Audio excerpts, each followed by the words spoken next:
आज की जो मेरी कहानी है एक तीन भाइयों की है जो एक गांव में रहा करते थे।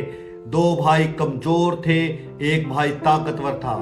एक बार उनके गांव में एक शेर घुस गया और वो शेर गांव के पास कुएं में गिर गया, जिससे लोग पानी पीते थे। लोग परेशान हो गए कि अब कैसे पानी पिया जाए, शेर को कैसे बाहर निकाला जाए।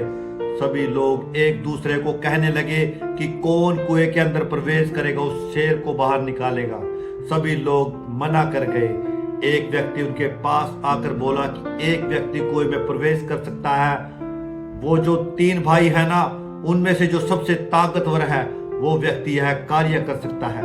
सभी गांव वाले दौड़े दौड़े उनके पास गए, उनके हाथ पैर जोड़े कि भाई साहब आप उस शेर को बाहर निकाल दीजिए, हम आपकी पूरी सहायता करेंगे, जैसा आप कहोगे हम वही कार्य करेंगे, हम आपकी रस्सी पकड़ेंगे। उस व्यक्ति ने हाँ कर दी, लेकिन एक शर्त थी उस व्यक्ति की कि जो सबसे आगे रस्सी पकड़ेंगे मेरे दो भाई पकड़ेंगे।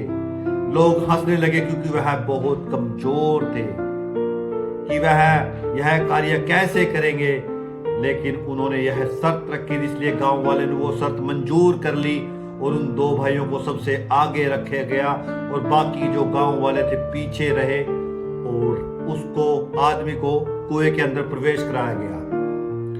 जैसे उन्होंने शेर को पकड़ा, शेर बाहर की तरफ जैसे ही आया उसने जोरदार दहाड़ की।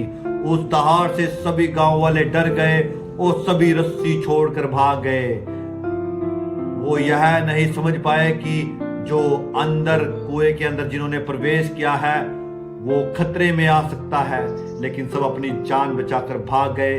मात्र वो दो भाई जो उसके सगे भाई थे उन्होंने रस्सी को पकड़ कर रखा। जैसे तैसे करके वो आदमी बाहर निकला और शेर को बाहर निकाल दिया गया। शेर वहां से फरार हो गया।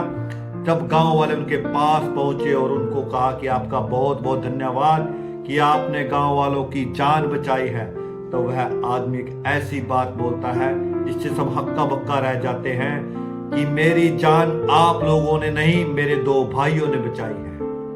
मुझे पता था कि आप लोग मुझे बुरी दशा में छोड़कर चले जाओगे जब मुझ पर विपत्ति आएगी, पर मुझे पता था कि मेरे ये दो भाई मुझे छोड़कर नहीं जाएंगे। इसलिए हमेशा अपने भाइयों का साथ दीजिए, अपने भाइयों के साथ प्रेम भाव से रहिए, क्योंकि एक मात्र भाई है जो आपका बुरी समय में साथ दे सकता है। मैं सीपी सिंह आपसे विदा लेता हूं, फिर से एक मोटिवेशनल कहानी के साथ। मेरी कहानी आपको हमेशा मोटिवेट करेगी।